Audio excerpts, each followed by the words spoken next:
Okay, so this is the supplementary note for the electromagnetic waves. Okay, so this is the outline. So we will quickly review the Maxwell equation, or more precisely the differential form of the Maxwell equation, and we also assume the free space condition, which means that there will be no charge and no current density inside the whole space, so that we call this free space. Okay, it does not control by the current or charge.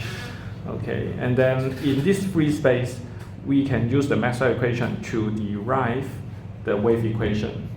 Okay, to derive the wave equation, and then the solution to this wave equation will be the EM wave. It will be the EM wave, and this explains why the equation will look like that. Although there will be some difference. Okay, it's just change from sine to cosine, but it's just a phase difference, so it doesn't really matter. Okay, so first of all, we can see the Maxwell equation in free space. So if you just ignore this red bar, okay, so this is actually the Gauss law, and then the Gauss law for B field, and then this is the Faraday's law, and then the Ampere's law. Here we try to assume, okay, this is a free space, okay, free space, which means that there is no charge density, okay, zero charge density, which means that there is no charge at all in the whole space. And then for this one, J equals 0 in the whole space also, which means that there is no current. Okay, no current. 那这个条件的话，以前有蛮多学期都有出加分题，因为我觉得同学都最后一课就是不是课本的内容就没有在听。那但是我通常都会强调free space 是这个 ，free space 是这个，那就会出个加分题4分然后就问free space 的条件是什么，就回答rho 等于0 ，J 等于0。那就会有4分以前蛮多学期有考，但是通常好像都没有人答对，Okay, so actually here we assume a free space condition for the Maxwell equation, which means that for the Gauss law, of course, for the E field, okay, so the right side will become 0, And then also for the Ampere's law on the right side, originally we have this is the current, this is the displacement current. Okay, this is the traditional current, this is the displacement current. So here we assume there is no static current here, so we only have displacement current. Okay, so the Maxwell equation is simplified to this style. Okay, so we call it Maxwell equation in free space, looking like this. Okay, and then we will make use of this identity called the curl of curl identity. Curl of curl. Okay, in the last chapter for the supplementary note, we already study, okay, what is curl, what is divergence. Here we use the identity called curl of curl identity. Okay, because this is not calculus class, okay, I'm not trying to prove it, so try to believe it is true. If you don't believe, you can try to verify it by yourself. Okay, so you can just make use of the formula in last time. Okay, so gradient cross will be something like partial x and then I hat and then plus partial y hat, partial y and j hat plus partial z k hat, something like this, and then this is the curl. Okay, and then take the curl for the f and then take it again. Okay, of course if you try to expand the left hand side, there will be quite a lot of terms there. So but actually yeah, you can still be able to do that. I think there is only 6 term there. Okay, I think it's only 6 term there. And then this is the divergence. Okay, this is the divergence. Okay, divergence. So this divergence turns it into a scalar, and then take the gradient again, and then become a vector field. And then this is what we call the Laplacian.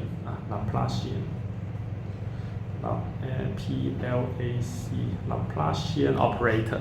Okay, this Laplacian operator, you can regard it as the gradient dotted with a gradient. Okay, so this is actually the second derivative of x, and then the second derivative of y, and then plus the second derivative of c. So this is a scalar operator, because this is a you can regard it as a vector operator, and then they dot it together so that they become a scalar operator. Okay, so this is just a second derivative in x, y, z direction, and then add them together. Okay, so if you have interest in the mathematics, so you can try to do it at home. Okay, it is not that difficult. It is manageable. Okay, so actually we will just simply make use of this. Okay, and then also with the Maxwell equation in free space, so that we can really derive the wave equation. Okay, wave equation. Okay, so here this is the curl of curl identity, and then here this is Faraday's law.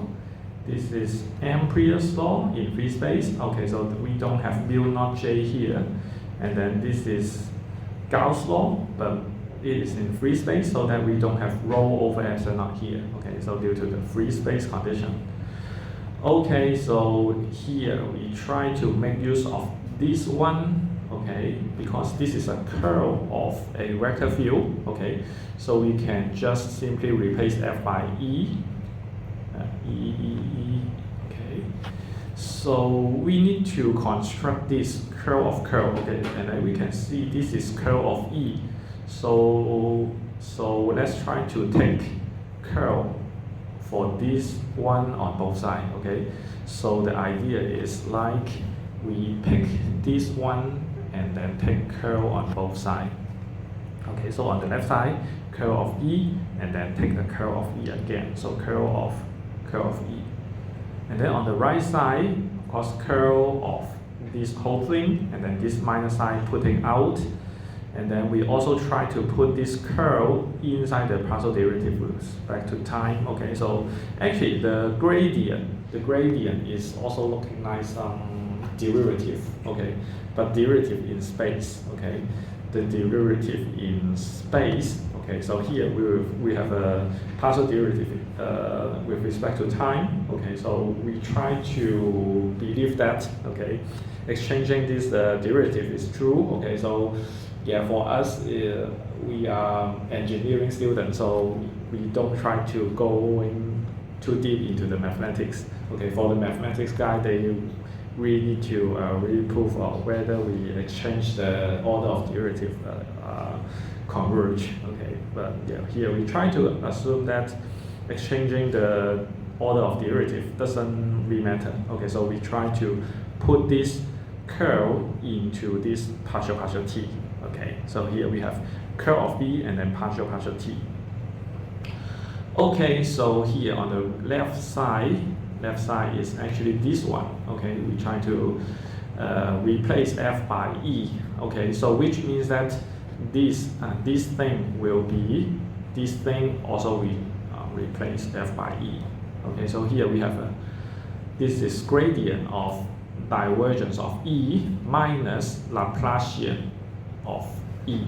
Okay, so just putting this thing here and then replace f by e. Okay, on the right side, okay, we have curl of b. Okay, curl of b. So here we make use of this Ampere's law. So here we have curl of b, so that we can put this here. So this is mu naught epsilon naught is a big constant. So this big constant could be putting out. So we have a negative, this is negative, and then mu naught epsilon naught putting here, and then this is a first derivative of E with respect to time, and then we also have an other partial t. So here we have a partial, the second partial derivative of E with respect to time on the right side. Okay, so the final step, we have this divergence of E, okay, but for the Gauss law in free space, okay, divergence of E is 0. Divergence of E is 0.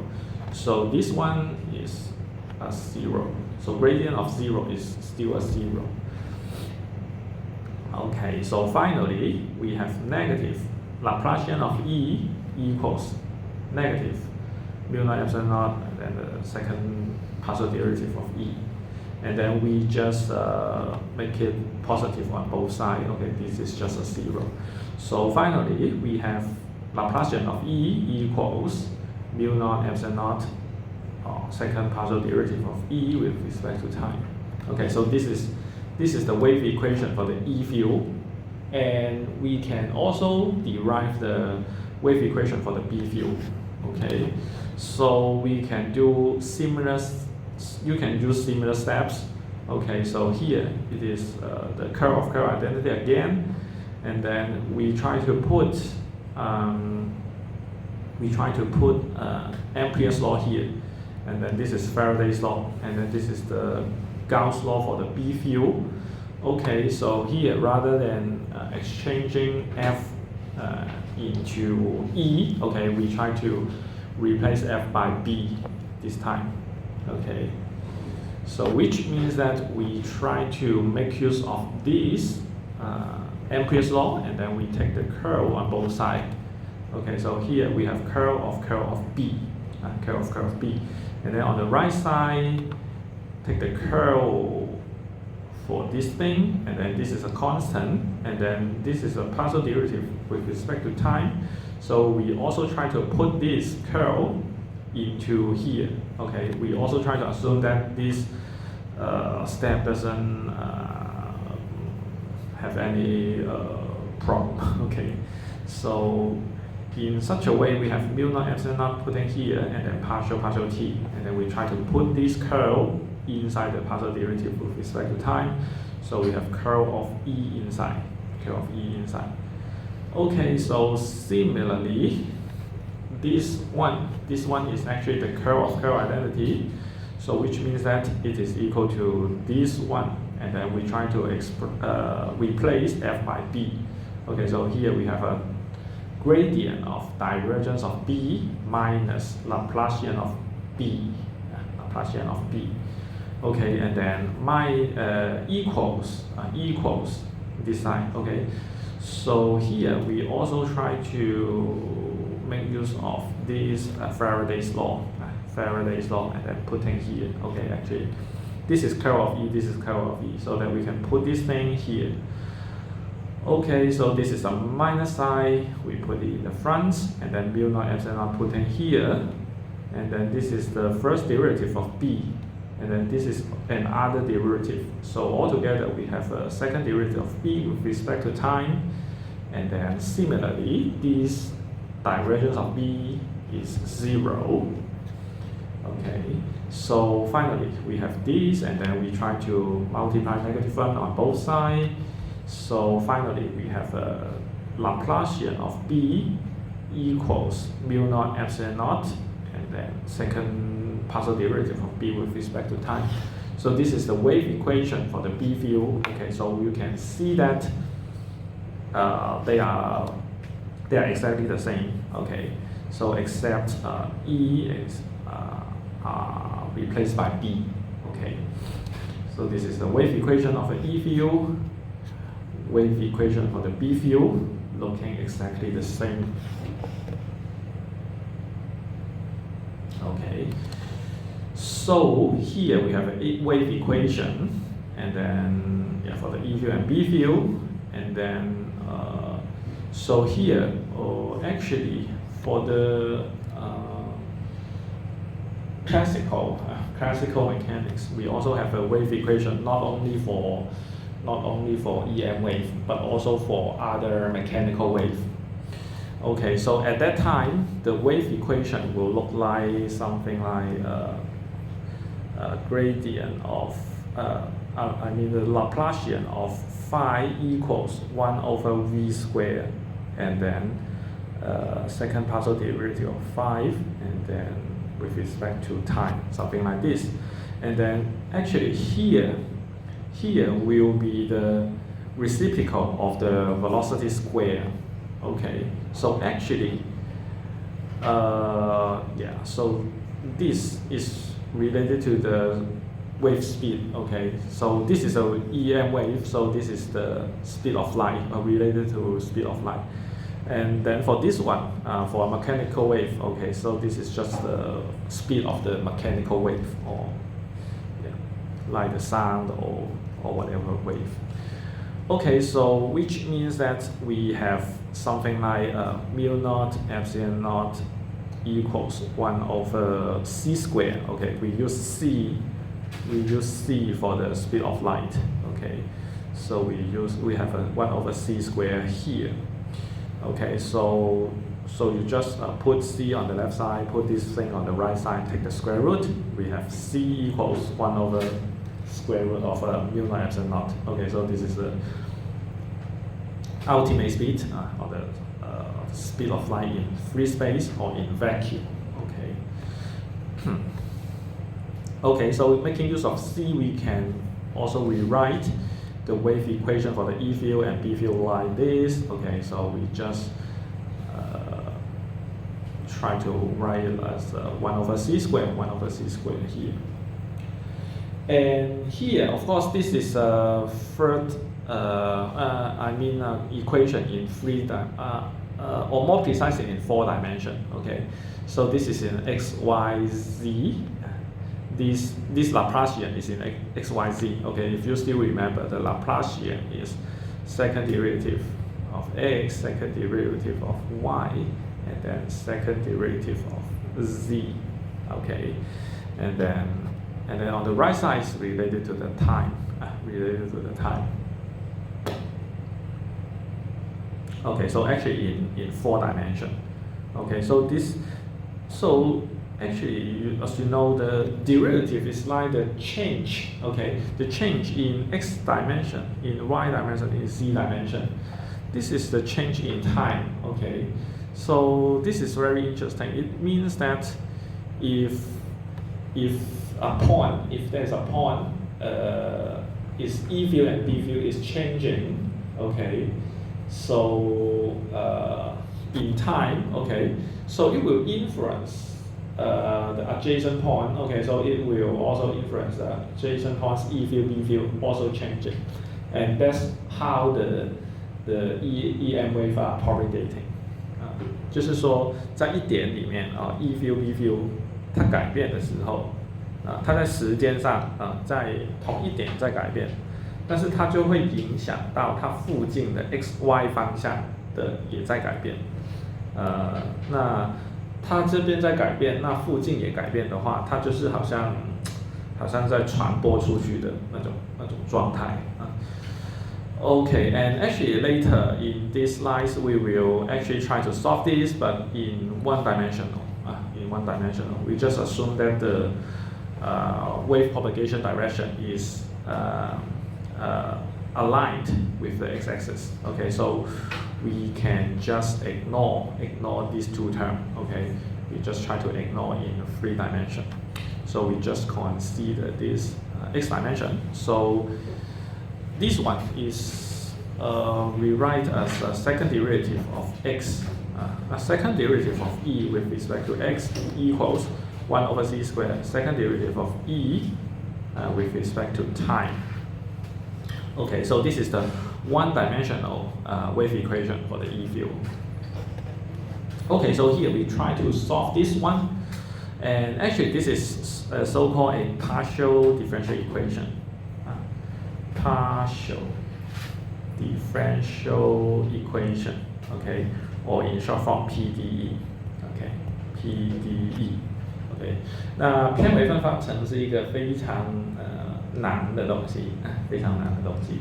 有些人可能数学的博士论文就是在解一个偏微分方程，可能还解不出来这种毕业也许是对，所以偏微分方程是非常难的，它有很多不同的形式嘛，或者是很多不同任意的形式的话，它是解不出来的，或者是很难解，或者是还没有发现怎么解的。那但是有一个最简单的方法，如果你需要解一个偏微分方程的话，你凡是先用这个方法看行不行。如果行的话，那就恭喜你，那这个就是简单的偏微分方程。那如果不行的话，就是看有没有其他的方法。所以的话，就是这个方法就非常重要，因为它是解偏微分方程里面最简单的方法。那如果在本科有遇到偏微分方程的话，那应该是这个能解才对，不然的话，当然你可能要用一些数值的方法去解。所以就介绍这个叫做 separable of variables separable of variables 叫做分离变数法。那分离变数法的这个目的的话，或者是你要做的事情的话，你先假设这个是我们要求的函数嘛，这 e 是我们要求的函数，这是一个 unknown 的 function。OK， 那我们这个 unknown 的 function 现在我假设只有 x 跟 t 的维度只有 x 跟 t 的维度。那当然它有可能是 x 跟 t 所谓的耦合在一起，叫 couple together。那比如说就是比如说 e 等于，当然这个不是解的，但是我举个例子是它不能够分离嘛，它不能分离的意思是，比如说 x 平方加 xt 加 t 平方。那你初中数学的话，你就知道这个不能因式分解如果是2xt 的话，它就会是平方，它就可以因式分解。那这个是不能因式分解的话，它不能够变成一个纯 x 的函数乘一个纯 t 的函数。那我们假设它可以，那就是这个是分离变数法的第一步，就是假设它可以分离。然后假设完之后，它能不能还是第二步？那我们就把这个带进去，我们尝试把它分离先不看中间，最后的目的是，我们假设它可以分离，然后它真的可以分离，那就恭喜你了那就可以进行后面的动作，就是说我们把可以分离的 e 的形式，把 e 分成 ex 的部分跟 et 的部分带进去。然后最后发现我们可以把一边变成只有 x， 一边变成只有 t 的两个函数它们相等这边跟 t 无关，那边跟 x 无关。那这边是 x 的函数，那边是 t 的函数，它们要相等但是 x 可以变，t 也可以变所以它们一定要等于一个常数，它们才可以相等嘛。因为 x 比如说固定一个值那它一直在变。那等于说一定要等于一个固定的值嘛反过来说也是，所以它们一定要等于一个常数，所以这个就是一个分离变数法的这个目标的话，就是假设它可以分离，然后它真的可以分离，那就 OK。So go back to here. So we try to assume this E field is separable. Okay, so it can be separate into Ex, a function of x, okay, a function of x, and then multiplied by et is a function of time only, okay, and then we try to substitute this solution into the original PDE, Okay, so here we try to use blue to represent this one, and then the green to represent this function of time. Okay, so here we have a second partial derivative of this thing with respect to x equals 1 over c squared, and then second partial derivative of this thing with respect to time. Okay, so on the left side, this is second derivative with respect to x. Okay, so it will consider t as a constant, which means that we can just put this thing outside, and then this partial derivative, okay, it just act on a single variable, x, a function of x. So which means that we can write this partial derivative into the ordinary derivative. 对，因为这里的话，因为这里是 x 跟 t 的函数所以我们先写成一个偏微分的形式。那 t 可以放出去，t 是一个 factor 可以放出去。那剩下的是一个 x 的函数然后对 x 偏微分，那或者是偏导数，那我们就可以把这个偏导数写成一个长导数Okay, so actually it's like et of t, and then times this second derivative of e with respect to x. And then on the right side, similarly, this is the partial derivative with respect to time. Okay, so we can regard this ex as a constant, and then we put it up. So here is just partial t for the function t. So we can try to rewrite this partial derivative into ordinary derivative.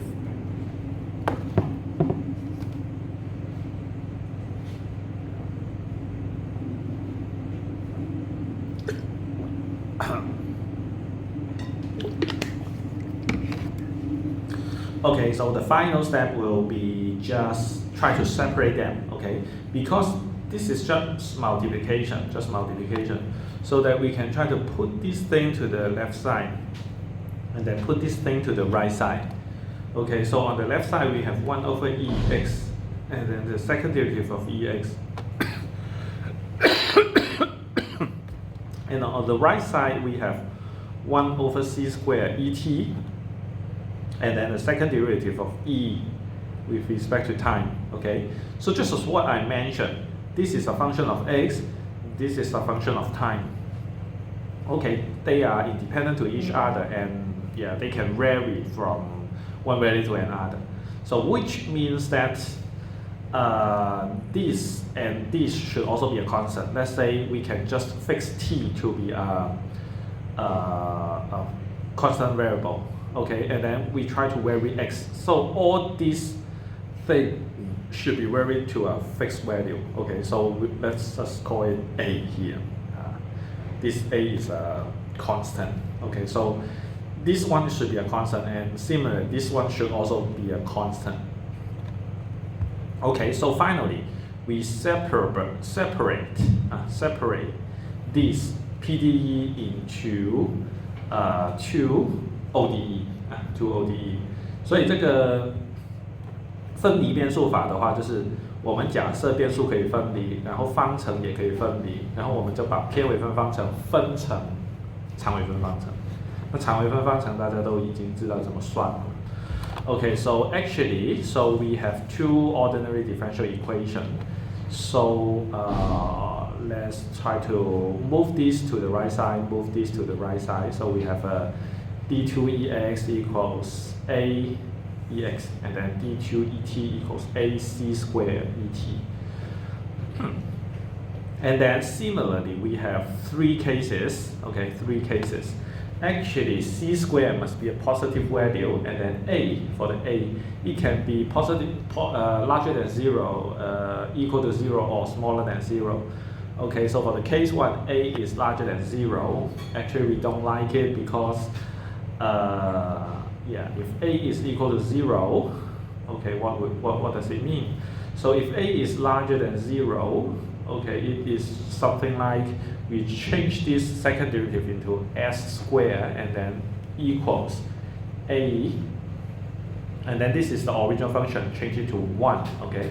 So which means that s equals square root of a, plus or minus square root of a, sorry, plus or minus square root of a, okay? So which means that the solution to this ODE will be exponential to square root of ax, and then exponential to negative square root of ax. And similar for et or ac squared, so we have a square root of ac here, negative square root of ac here. So similar form, okay.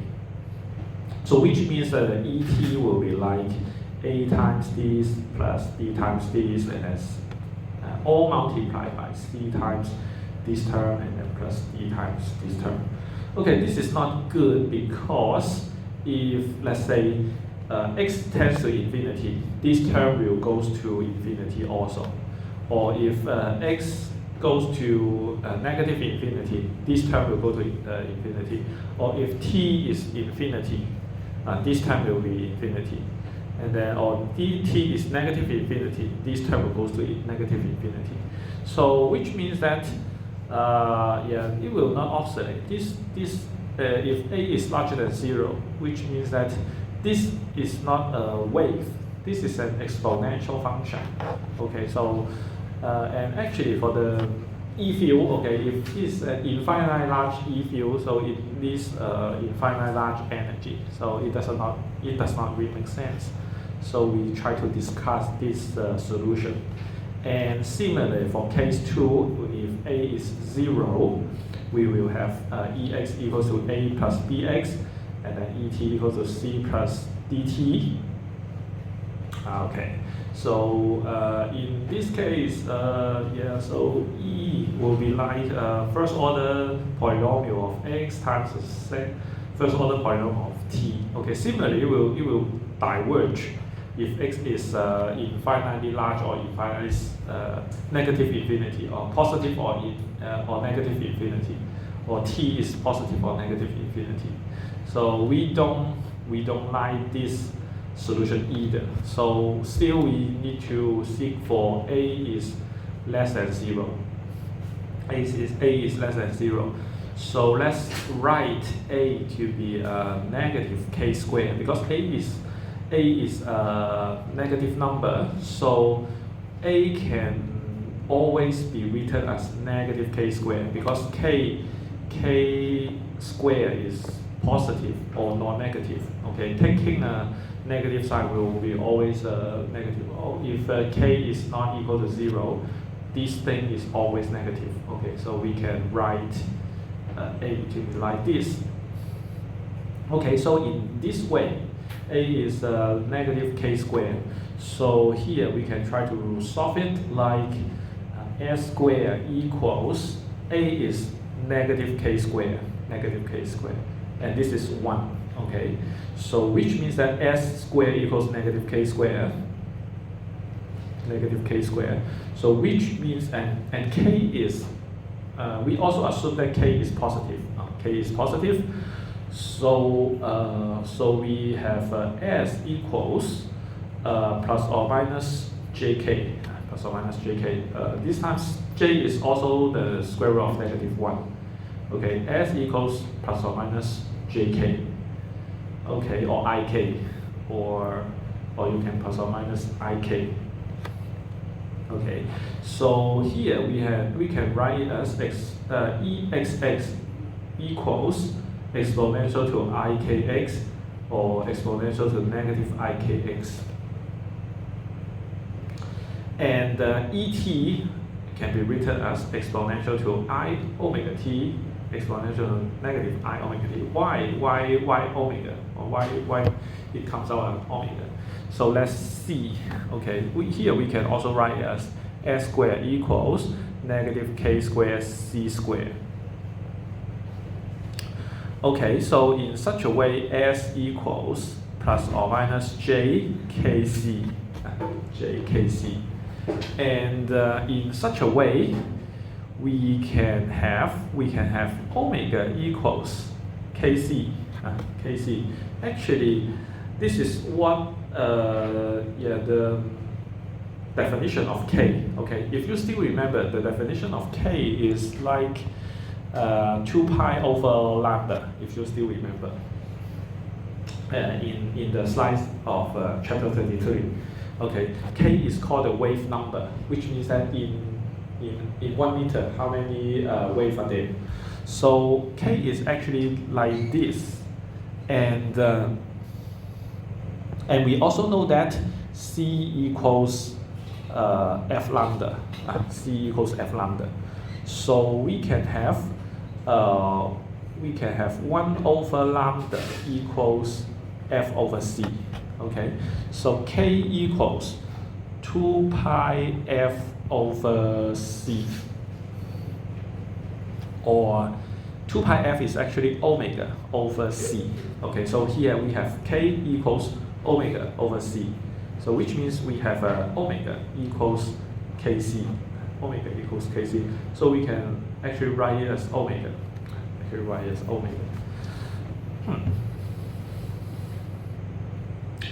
So which means that ex will be this form or this form, and then et will be this form or this form. So which means ext will be the ex will be the linear combination of these two. So it will be a times this thing and then plus b times this thing. And then for et will be the linear combination of these two. So it will be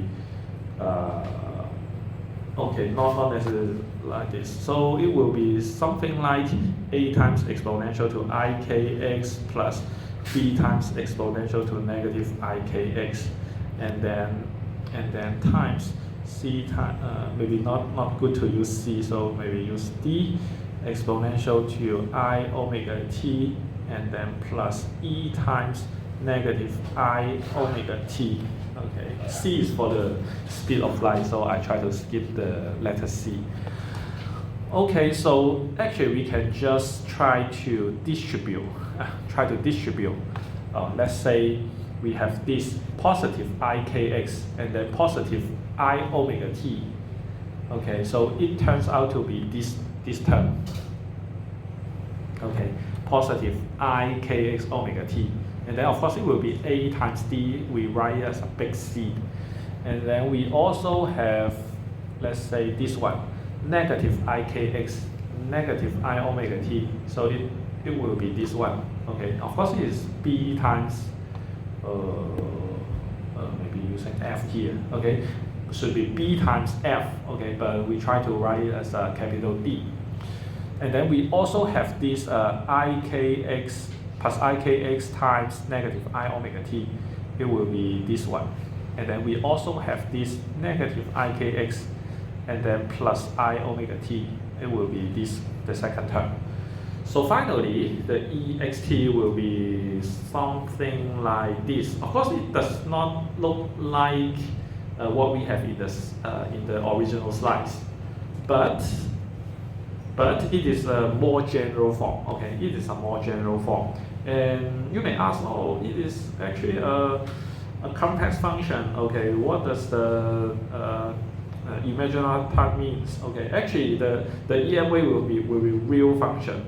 So actually we should have some condition here, which means that A should be the complex conjugate of B, and then C should be the complex conjugate of D, so that the imaginary part will cancel out. Okay, so finally, this one will correspond to cosine kx minus omega t. Okay, if you consider the real part of this thing, okay, the real part of this thing will be the cosine. Okay, I'm not whether you still remember the Euler's identity. Okay, the Euler's identity is like exponential to I theta equals cosine theta plus I sine of theta. Okay, if you still remember. Okay, so if we also have something like exponential to negative I theta, it will be cosine of theta minus I sine of theta. Okay, if we have a B here, okay, A, B here. So if A and is the complex conjugate of B, the complex part will cancel, and then we remain. It remains the real part will be the cosine of something. So that's the case here. Okay, so this part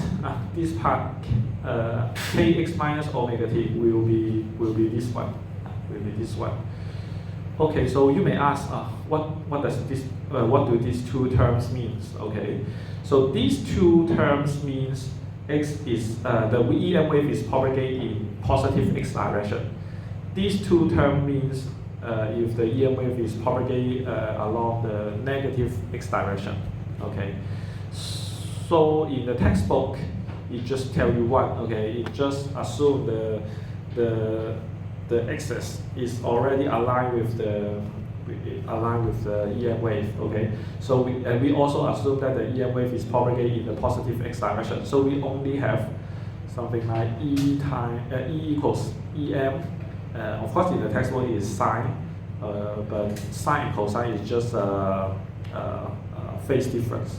It has just a phase difference, so it doesn't really matter. So and then cosine of kx minus omega t. Okay, so this is actually comes from these two terms. Okay, if the wave is propagated along negative x-axis, so here we will have kx plus omega t. Okay, so cosine kx plus omega t. Okay, it means that it is propagated in negative x direction, propagated through negative x direction. OK， 所以这个就是说，我们把这个偏微分方程转成两个长微分方程，我们就可以针对三个情况，a 大于0等于0小于0啊，解出来a 小于0的情况，那就是有这个形式啊，但这个是复数，那电磁波一定是实数嘛。那所以的话，它一定会满足一个条件，就是 A 跟 B 是共 O，C 跟 D 是共 O。那这两个项啊 ，kx 减 omega t 这两个项啊，无论是正的也好，负的也好，这两个 A、B 的话，只影响到这个相位啊。你也可以加一个 phi 在这边，也可以加一个 phi 在这边，只要这个 E 跟 B 同步就好了。那它只是说我们如果选好一个坐标轴的话，我们没有相位，那就比较简单的感觉。那那这边的话就是说这个最终这个 cosine 其实是对应到这两项的。那如果你记得那个 Euler's identity 的话，就是它们共握之后，那虚部就会消掉。这个 exponential i 乘以一个 theta 的话，就是等于 cosine theta 加 i sin theta 嘛，所以只剩下这个 cosine 这个的部分。然后如果这个 wave 是对应到反方向传播的话，那它就会对应到这两项才会对应到这两项。所以你解出来的时候，它就会有4项。那但是如果是往正方向传播的话，那它就只有这两项，那这两个就会是0。如果是反方向传播的话，那它就是这两个是非0，这两个是0。所以书里面都只写说 sin 这个是 sin kx 减 omega t，但是 sin 跟 cosine 就只差个90度的相位差，所以就无所谓的啦，无所谓，反正它都已经假设是一个对准的状态。Okay, so actually we can substitute this back to the Maxwell equation so that we can also get the solution of B. Okay, so here we have ext equals this thing. Okay, ext equals this thing. Of course, if you just consider cosine is something like this, you may consider this is not separable.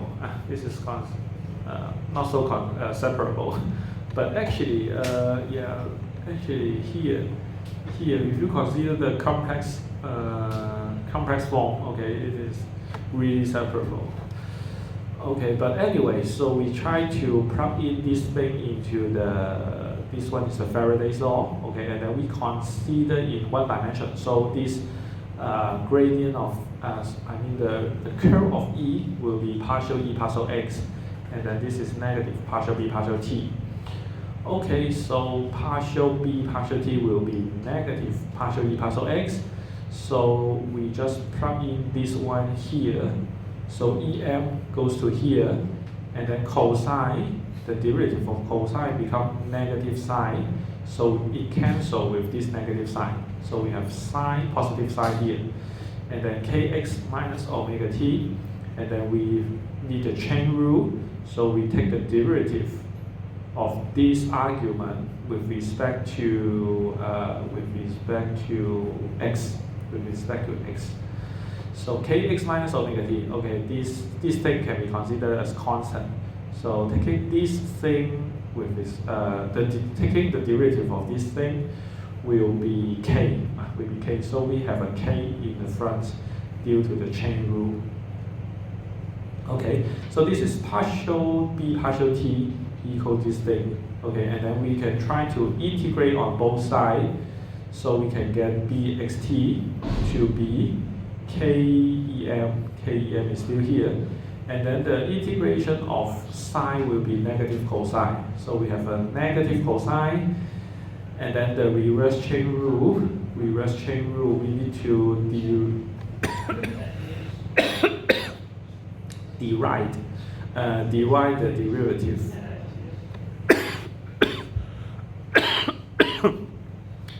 Derivative of the argument with respect to time. Okay, so this is a constant. So which means we need to divide by negative omega. So this negative cancel with the previous negative. So it turns out to be k over omega em cosine kx minus omega t. And then just as what I mentioned, so actually this bxt can be regarded as a bm cosine kx omega t. So it shows that the E field and B field are in phase, 同相位的. And also BM should be equals to this term, and just as what I derived in the previous slide, okay, we have k equals omega over c, so k equals omega over c. So which means that k over omega is equal to 1 over c. Okay, so this is actually 1 over c, em equals bm. 1 over c, em equals bm. So finally, we have em over bm equals a constant c. So which means that for the EM wave, the amplitude of the E field and B field should have a fixed constant of the speed of light. Okay.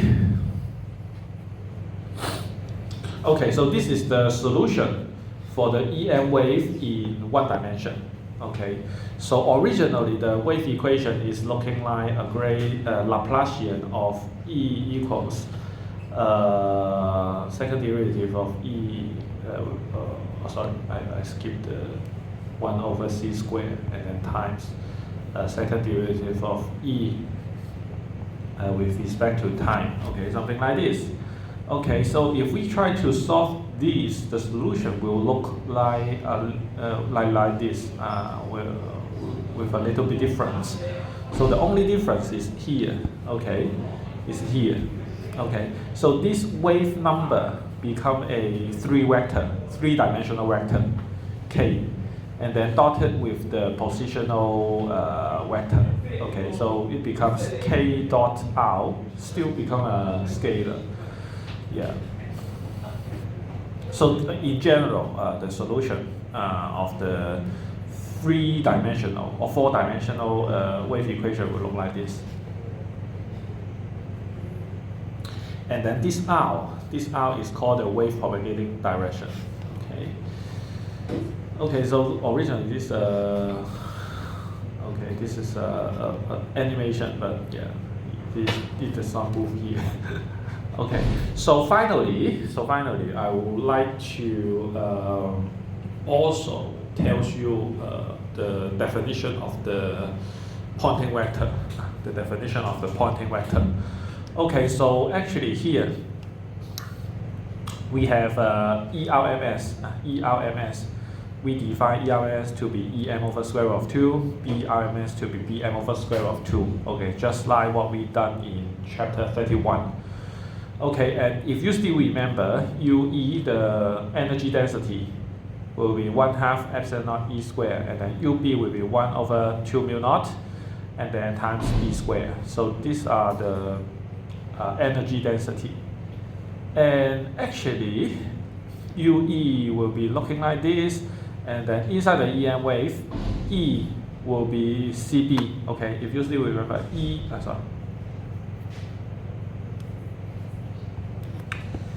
EM over BM will be C, okay, which means that E will be CB. E will be CB.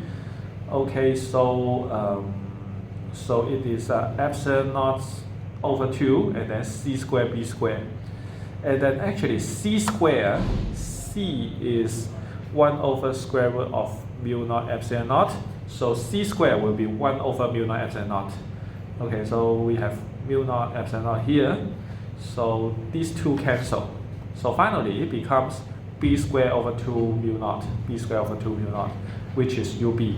So it tells you that for the EM wave, the energy stored in the E field and B field are the same. The energy density stored in the E field and in the B field are exactly the same. So the total energy delivered through the EM wave will be U equals UE plus UB, which means that it will be 2 times of UE, 2 times of UE. And actually the definition of the Poynting vector is the energy per unit time per unit area. So S will be this C times epsilon naught square E square. What does it mean? What does it mean? This is the speed, okay, the speed of light, the speed of light, and this is the energy. This is the energy density. Energy density. Okay, so this energy density is propagated using this speed of light. Okay, so you can actually find that this is actually EB over mu naught. Okay, because E will be C over EM is BM C. Okay, so which means that E equals CB. E equals CB. Okay, so